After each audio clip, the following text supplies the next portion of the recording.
السلام علیکم ناظرین۔ غصے کے نقصانات۔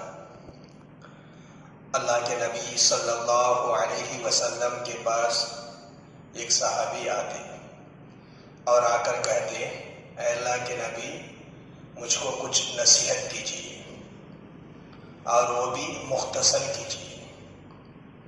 تو صحابی نبی صلی اللہ علیہ وسلم سے درخواست کرنے لگے نصیحت کی، اور وہ بھی مختصر نصیحت کی۔ تو پیارے نبی صلی اللہ علیہ وسلم نے فرمایا، لا تغضب، غصہ نہ کرو، غصے کے اوپر صبر کر لو، غصے کو ضبط کر لو۔ تو اس واسطے کہ غصے کی وجہ سے تکبر پیدا ہوتا ہے، غصے کی وجہ سے آدمی کے اندر حسد پیدا ہوتا ہے، غصے کی وجہ سے بہت سارے کے گناہ ہوتے ہیں، اور غصے کی وجہ سے بہت سارے نقصانات بھی ہیں۔ تو اس واسطے اللہ کے نبی صلی اللہ علیہ وسلم نے فرمایا کہ غصے کو ضبط کر لو، غصے کو قابو کر لو۔ نبی صلی اللہ علیہ وسلم جب کسی کے اوپر غصہ ہوتے تو صرف اللہ کے واسطے غصہ ہوتے تھے، اور وہ بھی غصہ صرف آپ کے چہرے سے دکھتا تھا۔ ایک مرتبہ حضرت عمر رضی اللہ عنہ کو توریت کے کچھ پیپر ملے، تو عمر رضی اللہ عنہ توریت کے کچھ صفحات کو نبی صلی اللہ علیہ وسلم کے پاس لائے اور لا کر اس کو پڑھنے لگے۔ اللہ کے نبی صلی اللہ علیہ وسلم کا مبارک چہرہ لال ہونے لگا۔ حضرت ابو بکر رضی اللہ عنہ نے عمر رضی اللہ عنہ سے کہا کہ اے عمر، تیرا ناز ہو تو نبی صلی اللہ علیہ وسلم کی طرف دیکھ۔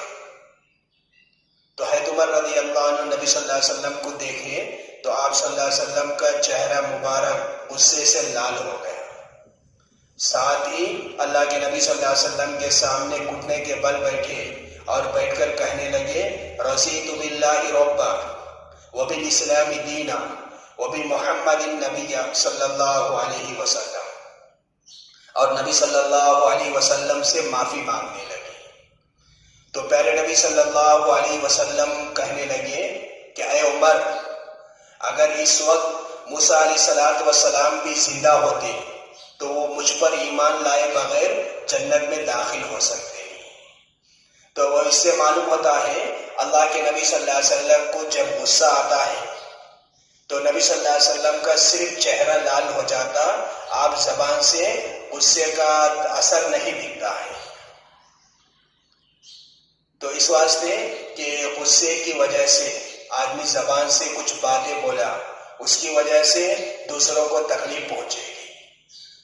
تو بہت سارے لوگ ایسے ہیں کہ صرف غصہ کی وجہ سے کہ وہ لوگ جہنم کے اندر جائیں گے۔ اس واسطے غصے کی حالت میں کسی کو دل دکانے والی باتیں بولیں گے، غصے کی حالت میں کسی کو تکلیف پہنچانے والے کام کریں گے، باتیں بولیں گے، تو اس کی وجہ سے اللہ اس سے ناراض ہو کر اس کو جہنم کے اندر بھیج دیتا ہے۔ تو اس واسطے جی دوستو، ہمیں غصے کے اوپر کنٹرول کر لینا۔ اللہ کے نبی صلی اللہ علیہ وسلم فرمائے کہ صحابہ سے کہنے لگے کہ پہلوان کون ہے؟ تو صحابہ رضی اللہ عنہم کہنے لگے کہ جو دوسروں کو پچھاڑ دے، وہی پہلوان ہے۔ تو نبی صلی اللہ علیہ وسلم نے فرمایا، پہلوان وہ نہیں ہے جو دوسروں کو پچھاڑ دے، بلکہ پہلوان وہ ہے جو غصے کو قابو پا لے، غصے آئے تو صبر کر لے۔ قرآن شریف کے اندر اللہ تبارک و تعالی فرماتا ہے، وَالْكَاظِمِينَ الْغَيْظَ وَالْعَافِينَ عَنِ النَّاسِ، یعنی نیک لوگوں کے بارے میں اللہ فرماتا ہے کہ نیک مومن وہ ہے کہ جو غصے کو پی لیتے ہیں، لوگوں کو معاف کرتے ہیں۔ واللہ یحب المحسنین، ایسے نیک کام کرنے والوں کو اللہ تبارک و تعالی بہت زیادہ چاہتا ہے۔ تو اس واسطے کہ غصے کو آدمی قابو کر لیتا ہے، ایسے آدمی سے اللہ تبارک و تعالی بہت زیادہ خوش ہوتا ہے۔ ہمارے بزرگان دین کہ غصے کو بہت زیادہ قابو کر لیتے تھے۔ ہمارے امام ابو حنیفہ رحمۃ اللہ علیہ بہت بڑے اللہ والے تھے، امام صاحب کے بارے میں یہ بات مشہور ہے، آپ 40 سال تک عشاء کی وضو سے فجر کی نماز پڑھے، دن بھر آپ مسجد کے اندر بیٹھ کے مسائل کا استعمال کرتے تھے۔ تو امام ابو حنیفہ رحمۃ اللہ علیہ کے زمانے کے اندر کوفہ کے اندر 2 آدمی کے درمیان بحث ہوئی۔ ایک آدمی کہنے لگا کہ پورے شہر کے اندر فلاں آدمی بہت زیادہ اللہ والا ہے، تو دوسرا کہنے لگا کہ اس شہر کے اندر ابو حنیفہ سے بڑھ کے کوئی اللہ والا نہیں ہے۔ تو دونوں آپس میں بحث ہوئی۔ اس میں سے ایک آدمی کہنے لگا کہ میں آزماتا ہوں ابو حنیفہ زیادہ اللہ والے ہیں یا فلاں بزرگ زیادہ اللہ والے ہیں۔ تو عزیز دوستو، ہمارے امام ابو حنیفہ رحمۃ اللہ علیہ رات بھر اللہ کی عبادت کرتے تھے اور دن کے اندر مسجد کے اندر بیٹھ کے مسائل کا استعمال کرتے تھے۔ آپ روزانہ پھر ظہر سے عصر تک آرام کر لیتے تھے۔ تو امام ابو حنیفہ رحمۃ اللہ علیہ ایک دن آرام کرنے لگے تو ایک آدمی دروازے کے پاس آیا اور آ کر دروازہ زور زور سے مارنے لگا۔ تو امام ابو حنیفہ رحمۃ اللہ علیہ نیند سے بیدار ہوئے اور جا کے دروازہ کھولے، اور کھولتے ہی وہ آدمی کو کہنے لگا کہ حضرت میرے کو آپ سے ایک مسئلہ پوچھنا ہے، ابھی تک میرے کو مسئلہ یاد تھا، اب آپ دروازہ کھولتے ہی میں وہ مسئلہ بھول گیا ہوں۔ تو ابو حنیفہ رحمۃ اللہ علیہ اس کو ڈانٹے نہیں، بلکہ آپ سیدھا گھر کے اندر چلے گئے، اور اس آدمی کی وجہ سے آج کی نیند آپ کی پوری نہیں ہوئی۔ پھر دوسرے دن ہوا، دوسرے دن پھر وہی آدمی اسی ٹائم کے اندر گھر کے پاس آیا اور آ کر دروازے کو زور زور سے مارنے لگا۔ تو ابو حنیفہ رحمۃ اللہ علیہ نیند سے بیدار ہوئے، پھر آ کے دروازہ کھولے، اور دروازہ کھولتے ہی پھر وہ آدمی کو اندر بلائے اور بلا کے اس سے کہنے لگے کیا تیرے کو مسئلہ یاد ہے؟ وہ نوجوان کہنے لگا کہ میرے کو اب تک مسئلہ یاد تھا، جب میں اندر آیا تو وہ مسئلہ میرے ذہن سے نکل گیا ہے۔ تو ابو حنیفہ رحمۃ اللہ علیہ اس کو ڈانٹے نہیں، بلکہ ابو حنیفہ رحمۃ اللہ علیہ کہنے لگے جب تیرے کو مسئلہ یاد آئے اس وقت پوچھ لینا۔ اس کے بعد تیسرا دن ہوا، تیسرا دن ہوتے پھر وہ آدمی دروازے کے پاس آ کے دروازے کو زور زور سے مارنے لگا۔ ابو حنیفہ رحمۃ اللہ علیہ نیند سے بیدار ہوئے اور جا کر دروازہ کھولے تو وہی آدمی تھا۔ اس کو اندر بلائے اور اندر بلا کے اس سے مسئلہ پوچھے۔ تو وہ آدمی کہنے لگا کہ حضرت میرے کو یہ مسئلہ پوچھنا تھا کہ پیخانہ میٹھا رہتا یا کڑوا رہتا؟ پیخانہ میٹھا رہتا یا کڑوا رہتا؟ ابو حنیفہ رحمۃ اللہ علیہ کہنے لگے پیخانہ میٹھا رہتا ہے۔ اس کے بعد وہ آدمی کہنے لگا آپ کو کیسے معلوم ہے پیخانہ میٹھا ہے؟ آپ کو کیسا معلوم ہے؟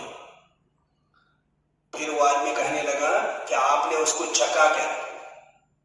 تو ابو حنیفہ رحمۃ اللہ علیہ اس کے اوپر غصہ نہیں ہوئے، نہ اس کو ڈانٹے، بلکہ ابو حنیفہ رحمۃ اللہ علیہ کہنے لگے کہ میٹھی چیز کے اوپر مکھیاں بیٹھتی ہیں، کڑوی چیز کے اوپر مکھیاں نہیں بیٹھتی، پیخانے کے اوپر مکھیاں بیٹھتی ہیں، تو اس سے معلوم ہوتا ہے کہ پیخانہ میٹھا رہتا ہے۔ تو اس آدمی کی وجہ سے ابو حنیفہ رحمۃ اللہ علیہ کی 3 دن کی نیند کے اندر خلل ہو گیا۔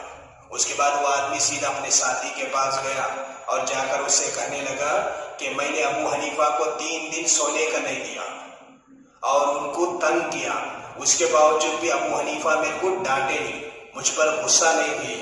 تو ابو حنیفہ سے بڑھ کے اس پورے شہر کے اندر کوئی اللہ والا نہیں ہے۔ تو عزیز دوستو کہ ہم کو جب غصہ آئے تو غصے کے اوپر قابو کر لینا ہے، اس واسطے کہ تلوار کا زخم تو بھرا جاتا ہے لیکن زبان کا زخم نہیں بھرتا ہے۔ تلوار کا زخم اتنا گہرا نہیں رہتا جتنا زبان کا زخم گہرا رہتا ہے۔